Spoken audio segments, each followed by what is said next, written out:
Բարև ձեզ սիրելի հայրենակիցներ, Աշխարհասփյուռ հայություն, Շանթի եթերում դիրքերում հաղորդաշարն է։ Այսօր մենք այցելել ենք հյուսիսային սահմանները մեր։ Ինչպես տեսնում եք, իմ հետևում Սևանա լիճն է, Գեղամա լեռները։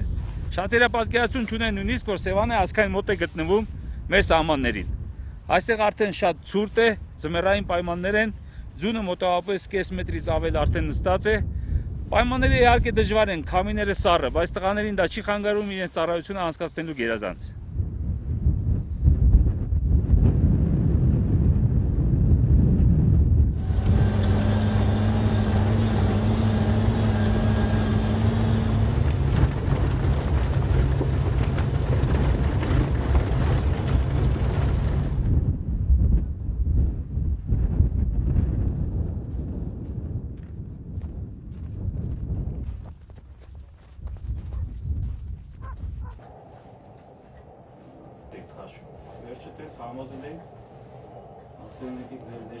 Տղաները մեզ հրավիրեցին մի փոքր տաքանալու,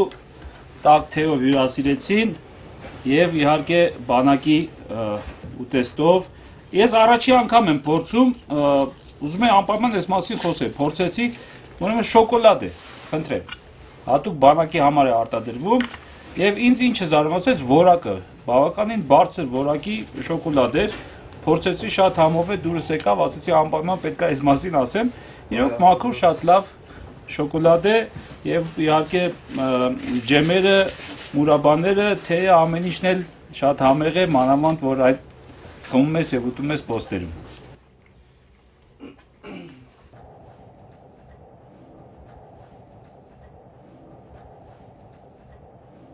Զրուցում ենք ավագ լեյտենանտ Հովհաննիսյանի հետ, հենակետի ավագն եք ինչքան հասկացա։ Ճիշտ է այդպես։ Պարոն ավագ լեյտենանտ, կներկայացնեք իրադրությունը, ինչպես է այստեղ, հակառակորդ իրեն ինչպես է պահում, եղանակային պայմանները արդեն տեսնում ենք, մի քիչ կուզենք դուք ասեք ոնց եք դիմանում այս պայմաններին։ Հիմնականում կասեմ, որ մարտավարական իրադարձությունը անփոփոխ է։ Այս պայն հակառակորդի կողմից հրադադարի խախտումներ չեն գրանցվել։ Եղել են դեպքեր, որ հակառակորդը խախտել է հրադադարի խախտումները, տարբեր տեսակի զենքերից կիրառել է ականանետեր։ Այստեղ ականանետել են, էլի։ Հա, ճիշտ այդպես, ականանետել են կիրառել, բայց մենք մեր անվտանգությունը հաշվի ենք առել։ Հիմնականում գիտենք, որ ուղղությամբ են հակառակորդը կիրառում այդ զենքերը, եւ մեր անվտանգությունը կարողանում ենք պահպանել։ Մասնակազմը հիմնականում աչալրջորեն դիտարկումները կատարում են, նորից եմ ասում, անվտանգության կանոնները հաշվի են առնում։ Այս բարձր լեռնային պայմաններում էլ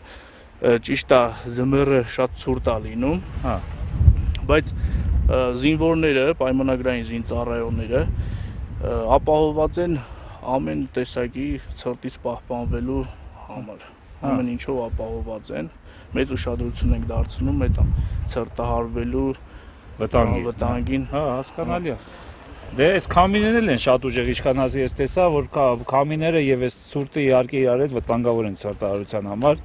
Այ հիմնականում դե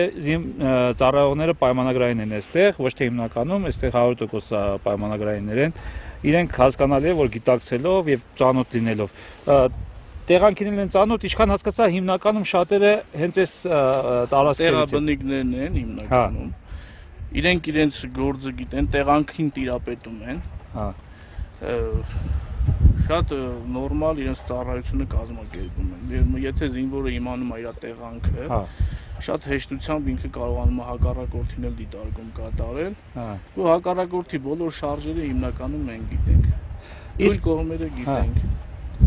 Թույլ կողմերը գիտեք, լավ է, բայց չեք դերագնահատում հուսով եմ դրա։ Չէ, անընդհատ աչալուրջ ենք լինում, շատ զգոն ենք լինում, որովհետև պետք չի վստահել հակառակորդին։ Իհարկե, մանավանդ նման հակառակորդ։ Մանավանդ նման հակառակորդին։ Հիմնականում որ ուշադիր ես լինում, հակառակորդը ինքն էլ է տեսնում, որ մենք շատ աչալրջորեն մեր ծառայությունը կազմակերպում ենք, իրականացնում ենք։ Երևի հենց է դրանից էլ, որ իրենք հիմնականում խելոքացել են, էլի, հա։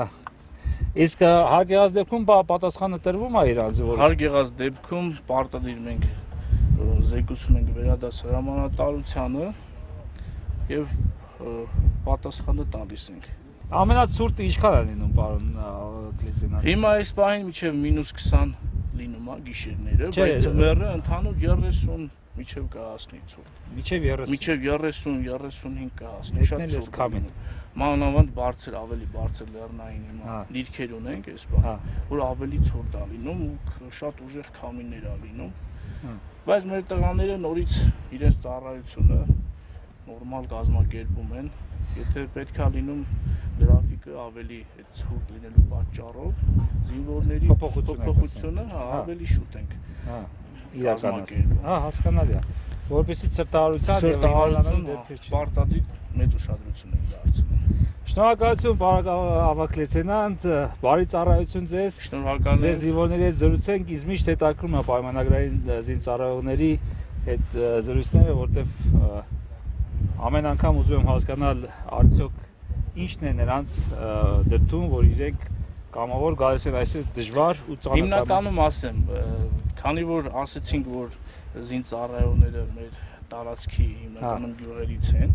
ամեն մեկը իր ընտանիքի համար մտածում է, շատ եւ աշխատանք է, եւ աշխատանք է, եւ ամեն մեկը իր ընտանիքի մասին, իր հայրենիքի հողի համար, տեսնելով հակառակորդը ինչքան է Բարիս բուն իմաստով իրաց գյուղն են պահում են, իրաց գյուղերը պահում են։ Հասկանալի է։ Շնորհակալություն, պարոն Ավագ լեյտենանտ, շատ հաճելի։ Հաջողություն։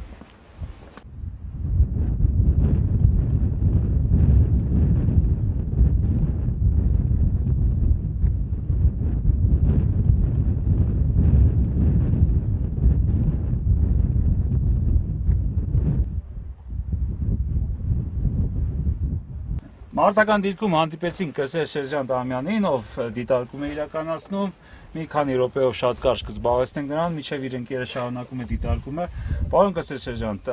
ինչպես է անցնում այսօրվա ուրեմն դիտարկումները, կա խախտումներ հակառակորդի կողմից եւ ընդհանրապես որպես պայմանագրային զինծառայող, կուզեմ պատմեք մի երկու բառով, ոնց որոշեցիք այս մասնագիտությունը ընտրեցիք, որքան ժամանակվա ծառայող եք։ Դիտարկումներ չեն նկատվել հակառակորդի կողմից, եղանակը նորմալաց մի քիչ, սա նորմալ է կոչվում էլի։ Ձեր մոտ նորմալ է այսի համարում։ Ծառայության վերաբերյալ էլ 2008 թվականի մայիսից ծառայում եմ։ Պայմանագրային Նորմալ է։ Ոնց որոշեցիք դառնալ պայմանագրային ծառայող։ Այստեղ մոտակայքում եք բնակվում։ Ճիշտ այդպես։ Պաստորեն Այս ներքևի գյուղում ենք ապրում, Ջիլ գյուղում ենք բնակվում։ 88-ի շարժերից մինչև այսօր։ Ստեղ ենք մեծացել, ստեղ ապրել։ Հիմա էլ որոշել ենք, որ ծառայենք ստեղ։ Հասկանալի է, հասկանալի։ Ընդհանրապես խախտումներ չկա այսօր, իսկ վերջի շրջանում խելոք են մնում ընդհանրապես։ Հա, ստեղ հակառակորդը շատ չի ակտիվ անում։ Ակտիվացած ժամանակ էլ ոնց որ պետք է։ Պատասխանստան։ Ոնց որ պետք է։ Շնորհակալություն, քեզ շատ չենք զբաղեցնի, բարի ծառայություն։ Հաջողություն։ Տակ մնացիք։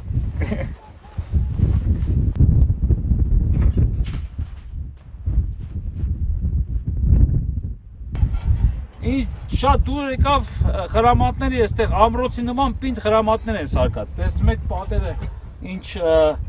խնամքով շարված են մեր տուֆի քարով, շատ պինդ, շատ ամուր, իրոք որ հաճելի է նման խրամատներում ծառայելը։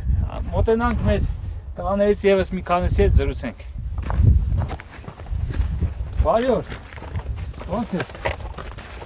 Ոնց է ծառայությունը։ Լավ, շնորհակալ։ Շարքային Մելյանը նույնպես մարտական ծառայություն է անցկացնում։ Մելյան ջան, ոնց է վիճակը։ Նորմալ է ամեն ինչ։ Շատ լավ, այո։ Ոչ են խանգարում հակառակորդը, չէ։ Չեն կարող։ Ինչքան ժամանակ է ծառայում ես Մելյան ջան։ 12 տարի։ 12 տարի արդեն պայմանագրային, հա։ Ճիշտ այդպես։ Դրանից առաջ ժամկետային ես, հա։ Ժամկետային զինծառայող։ Հա։ Ոնց է, ինչ վայ ոնց որոշեցիր, որ դառնաս պայմանագրային զինծառայող, 12 տարի կյանքդ նվիրես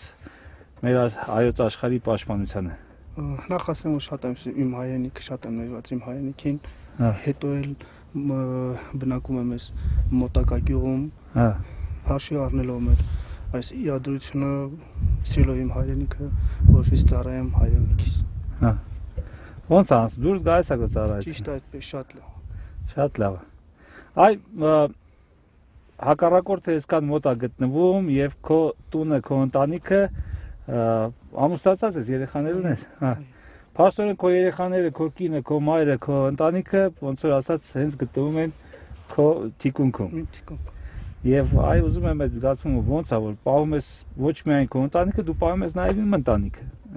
Դա մեծ գործ է որ դուք անում եք։ Այս ցրտին, այս դժվար պայմաններում ոնց եք դիմանում այս պայմաններին։ Ունենք բոլոր պայմանները, ձմեռային հագուստը, չենք մրսում, նորմալ է, լավ։ Համը սովորեք, էլի հասեք։ Հա, եղավ նայա, շատ շնորհակալ եմ քեզնից քո ծառայության համար, մեր ամբողջ ազգի անունից քեզ շնորհակալություն։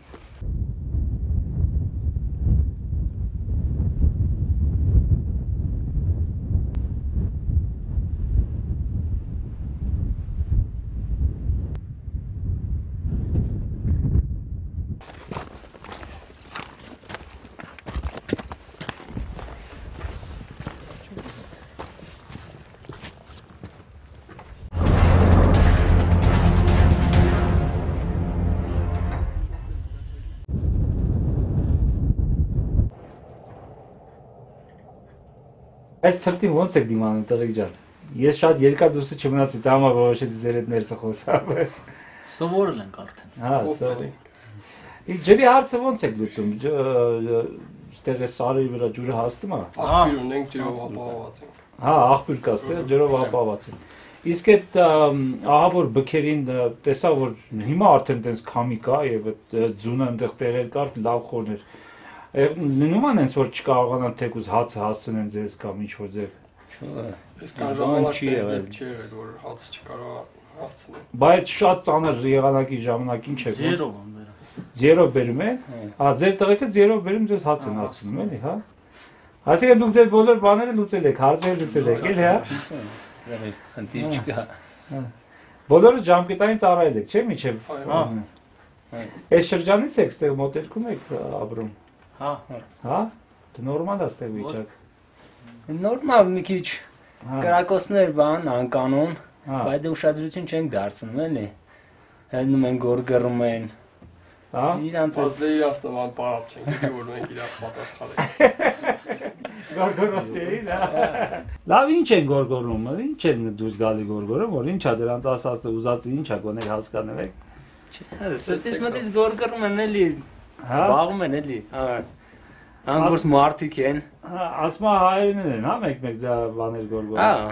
Հետել կա։ Վախկոտությունից գորգորում են։ Հա։ Հա, ցաներ տանեմ։ Ապրեք, շնորհակալ եմ, ձեզ բարի ծառայություն, անփորձանք։ Շնորհակալություն։ Լավ եղեք, չմրսեք, ստեղ մենակ եմ ասում չմրսեք, որտեղ երևի ամենավտանգավորը ստեղ ցուրտն է, որից ոչի բան։ Կոփած ենք, չենք։ Կոփած եք, հա, զգացում է, որ կոփած եք։ Ապրեք, գնացինք։ Անդրբեյանական գյուղերն են։ Նովի Իվանովկա, Նովի Սարատովկա, հեսը։ Գյուղերն են։ Դա սարսափելի սուրտ քամիներ են այստեղ։ Համոզված են նույն իրանց մոտ է։ Որ փոսի մեջ են։ Հեսա լավ է մեծ գյուղեր են։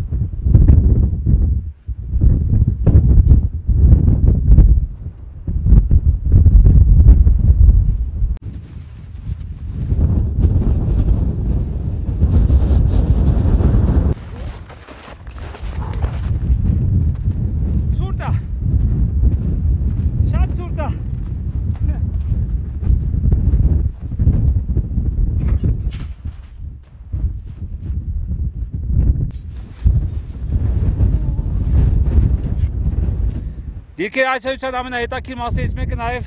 բնությունով զմայնվելն է։ Շատ գեղեցիկ է, տարբեր տեղերում շատ տարբեր է բնությունը, բայց ամեն տեղ էլ անկրկնելի գեղեցիկ։ Եվ նույնիսկ նման ցուրտ անտանելի եղանակին անհնար է չկանգնել ու մի քանի րոպեով չվայելել այդ նման բնությունը։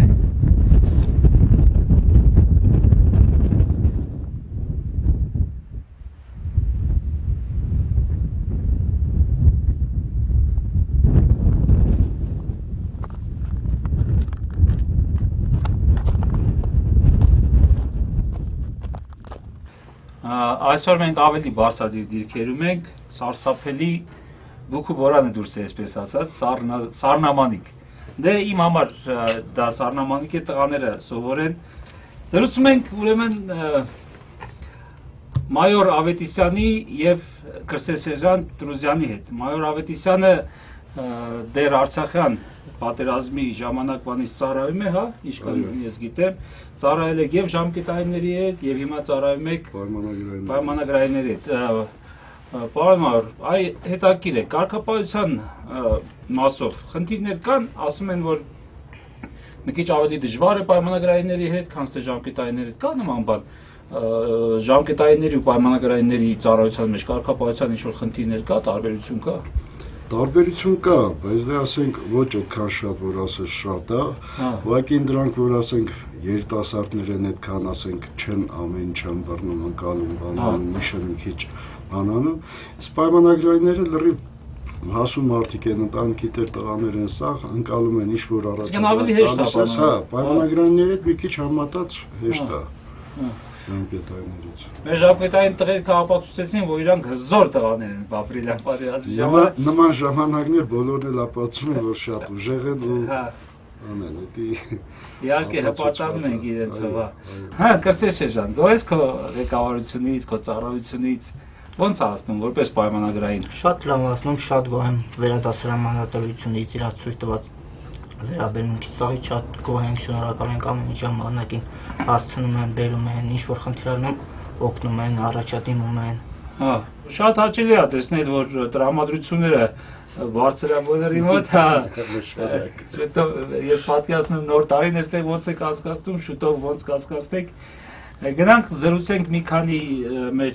դիրքապահների հետ արդեն այս դիրքերում հիմա կոնկրետ կանգնած, տեսնենք այս ամենաբարձր դիրքերից մեկն է, չէ՞, ձեր ունեցածներից։ Հա, սա էլ է բարձր համար։ Սա էլ է բարձր համար։ Լավ, գնանք զրուցենք տղերքի հետ ու վերադառնանք։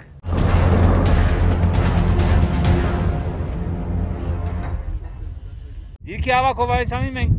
գտանք դիրքերում են շրջայց կատարելուց, ասեց, որ եղանակի բարենպաստ պայմանների պատճառով ինքը ավելի հաճախ է շրջում եւ դիտորդներին հսկում։ Պարոն Ավետիսյան, կասեք ոնց է իրավիճակը այսօր ձեր դիրքերում, նորմալ է։ Նորմալ է։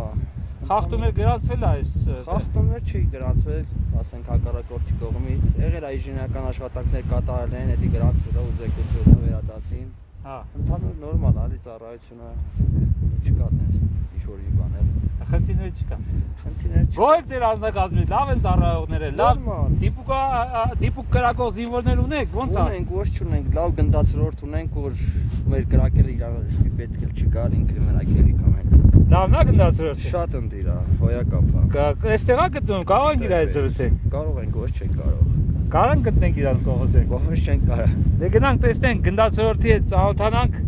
արդեն երկրորդ մարդն է խոսում գնդացրորդի դիպուկության մասին, կուզեմ անպայման նրա հետ զրուցեմ։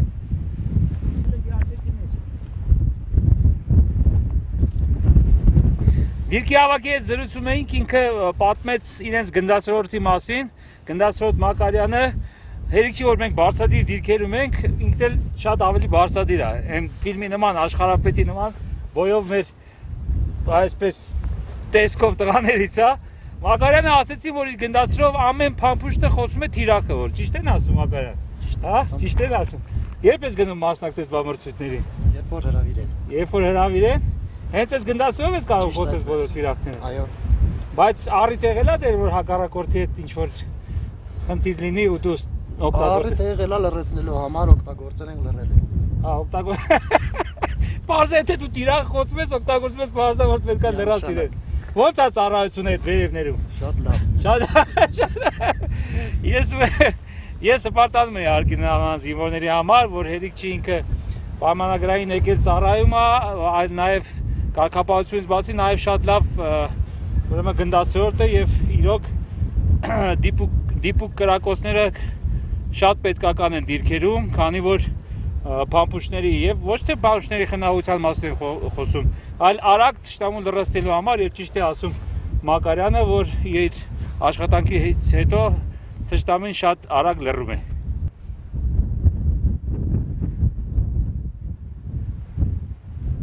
Երեկոները, գիշերները, որ մնում ենք տղաների հետ դիրքերում, հաճախ զրույցներ ենք ունենում անվտանգության հետ կախված, եւ մենք որոշեցինք, որ տղաները իրենց փորձը կկիսեն բոլոր նրանց հետ, ովքեր որ դեռ նոր պետք է գան ծառայելու։ Գիտեմ, որ շատ երիտասարդ տղաներ, շատ երեխաներ նույնիսկ հետևում են մեր հաղորդաշարին եւ ինչու՞ չի թող մեր փորձը փոխանցվի իրանց, տղաների փորձը փոխանցվի իրանց, որ նախորդ նրանք իմանան ինչպիսի դեպքերում ինչ կարելի անել։ Օրինակ այսօր մենք զրուցում ենք, ես կփոխանցեմ տղաների ասածը, ինչ էլ որ կավելացնեն,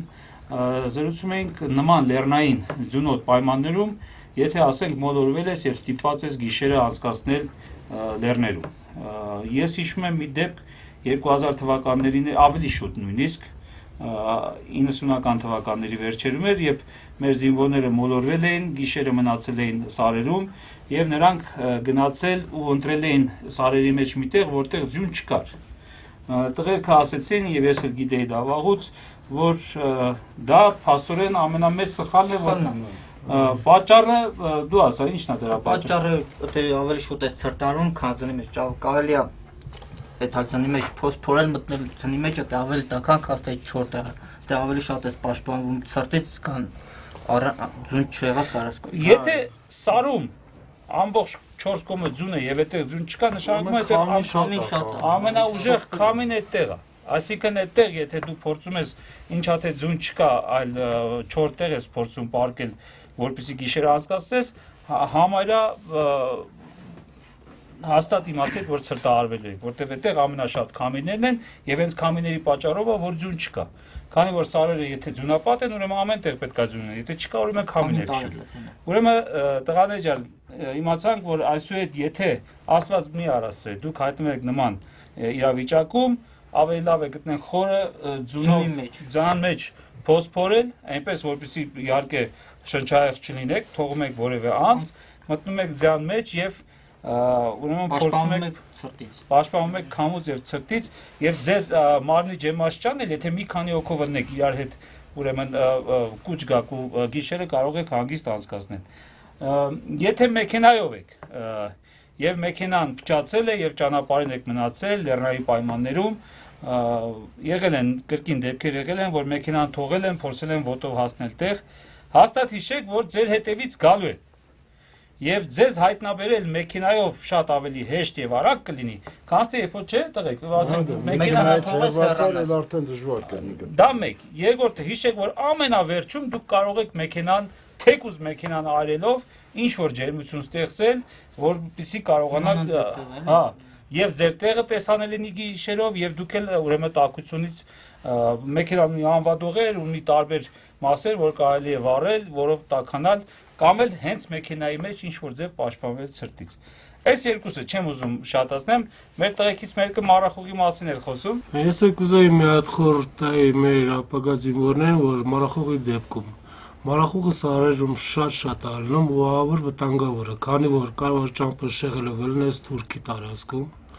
Եվ դրանից բացի մինի պոլեկան, դրան կարող է մինեքի վրա ելնես։ Դրա համար գերադարձել է նա, որ ճիշտ է, նստես տեղում, մառախուղը միշտ չի լինում ժամերով 2 ժամ, 3 ժամ, մի պահ բացվում է, ոնց զմալի բացվում է ու քեզի ծանոթ տարածք կճարես ու ճանապարհը ուղղությունը կվեկալես։ Պետք չի ճամփել շարունակի, քանի որ կմոլորվես 100%։ Պետք է նստել տեղում, սպասել, երբ որ մառախուղը մի պահ բացի։ Կգտնես քեզի մի հատ ծանոթ քերց, սար, ինչ-որ մի բան գտնես, ուղղությունը կվեկալես, կետաս հնակ հետ կհասնես։ Հա, հասկանալի է։ Այսինքն զրո տեսանելիության դեպքում ավելի ճիշտ է նստել, սպասել։ Պետք չի շարժվել, այո, պետք չի։ Որտե մոլորվես, միների վրա կելես կամ թեկուզ ավելի կհեռանաս կկորես, հա։ Հետո գտնելը շատ դժվար կլինի։ Անկախ ընդրան ինչքան էլ ծանոթ լնես տարածքին, ինչքան էլ բան լնես, մառախուղի ժամանակ շատ դժվար է կողմնորոշվել։ Ամբողջովին, եթե ոչ մի բան չես տենում, անկախ քեզանից էլ չգիտես որ ուղղությամբ է դաս։ Դրա համար ճիշտ է նստել, սպասել նա մինչև մառախուղը բացվի կամ բան նոր։ Միշտ մի պահ բացում է, վարան չկա չբացի, միշտ մի պահ բացում է ու կողմնորոշվում ես արագ։ Դե ինչ, սիրելի հայրենակիցներ, մեր ապագա զինվորներ, Այսօրվա համար այդ 3 խորհուրդը ուզում եմ կրկնեմ շատ հակիրճ, եթե սարերում ես գիշերը պետք է ստիպված անցկացնես, երբեք չգնաս այնտեղ, որտեղ ձյուն չկա, ընդհակառակը, որտեղ խորն է ձյունը, այնտեղ պատսպարվեք այդ խորը ձյունի մեջ, փորեք ինչ որ ձև ապաստարան սարքեք, այդտեղ անցկացեք գիշերը, որպեսզի կարողանաք փրկվել։ Երկրորդը արդեն ասացինք, որ մառախուղի ժամանակ եթե անտեսանելի է, տեսանելիությունը 0 է, ավելի ճիշտ է նստել սպասել, որ բացվի եղանակը, որպեսզի կարողանաս գտնես, եւ երրորդն էլ արդեն եթե մեքենայով ես մոլորվել, ավելի ճիշտ է մեքենայի մոտ մնալ, քան թե թողնել ցրտին, ցուրտ ժամանակ նկատի ունենք, որովհետեւ մեքենայից հեռանալով շատ արագ կարելի է ցրտահարվել եւ ուրեմն մահանալ։ Դրա համար ճիշտ է մնալ մեքենայի մոտ եւ ձեզ էլ մեքենայի մոտ ավելի հեշտ կգտնեն։ Այսքանը այսօրվա համար Շանթի եթերում դիրքերում հաղորդաշարներ, մինչ նոր հանդիպում եկող շաբաթ նույն ժամին։